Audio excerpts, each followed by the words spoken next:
We owe it to ourselves, and we owe it to the people who came before us and the students who will come after us, and not just Black students, not just African American students, all students, to acknowledge this part of our history so we can move forward and be a truly social justice oriented campus.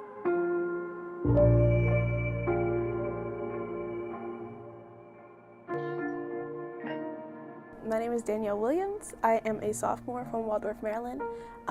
I use she, they pronouns, and I'm a psychology major with minors in Spanish and education.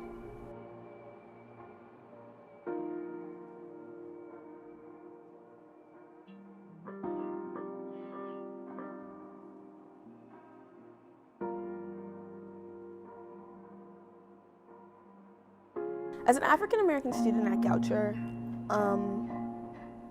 hearing about the Hallowed Ground Project, it's kind of like a reality check, knowing that, you know, even if you make it to like a small white, predominantly white liberal arts college, like you can't escape that history.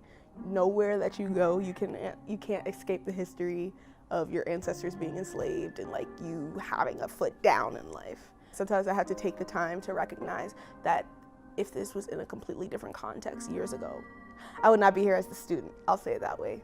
I would not be here as a student.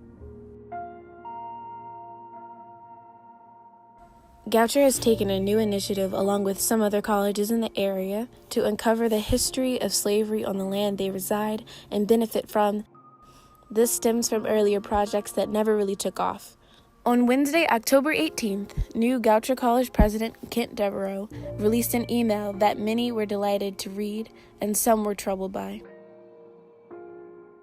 It's like, oh, we never owned slaves. I was reading this, I was thinking about committed to equal education to all, but the fact remains is that our first Black student, Jewel Robinson, didn't attend a college until the 50s. One thing I noticed very quickly my first year was the place was a lot of talk, and I think one thing that I was hoping to see my first year was more action from everyone. Like, literally, I wanted to see everyone do more. John Goucher never owned slaves, but he made Morgan, right? But now we know Morgan to be an HBCU, but Morgan wasn't always an HBCU. So that basically negates his whole purpose for saying he created Morgan. Our new president, Kent Devereaux, he really was like, hey, so this is what we're doing. And then the bolding was it really threw me off. I've never, Goucher never owned slaves. John Goucher, you know, helped found Morgan. Like, are these the things that we actually should be bolding? Do you find that that's appropriate? Like, there are so many levels to it that I was like, this is odd. The deed. I have a lot of feelings about it. I mean, this changed in 2019. I'm sure this is not the first time it came up. It better not have been the first time it came up, because we have had Black students since the 50s. The world is not conducive for Black people. The way it is now, it's just not. We're in danger. We're seen as nuisances. Knowing that I applied to a school that literally the founding deed of the land that we're on is saying that I can't be here unless I'm a servant of some type. Extreme. Like, I didn't even know that it said that until one of my advisors had that as like her email signature. And it was one of the most impactful. Like, it would take me aback. And I remember once I talked to her about it and she was like, I do that for a reason. Just so this is known that this is a space that we're navigating.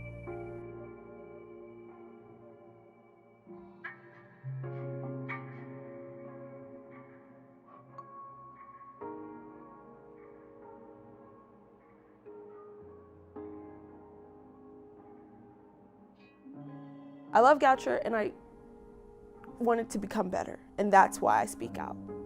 And to know that this place that I love is based on the fact that I shouldn't be here and that people like me couldn't be here or shouldn't be here. It's disheartening. It's disheartening. The Hallowed Ground Project that name is so significant to me. Growing up, I was raised as Seventh-day Adventist, in a black household. A lot of black religion stems directly from slavery and the slave trade and how we praise and how we worship.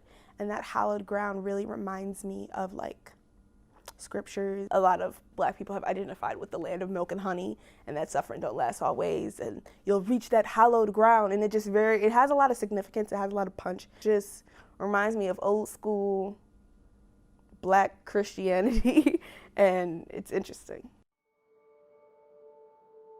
I just need black voices to be centered. I need black voices to be heard. There are actual people like me, like the person recording this, who are actively impacted by this. So if you're gonna do it, take the time to listen to us. Take the time to hear us, because we make noise regardless, but you need to hear us, because that's who it impacts at the end of the day.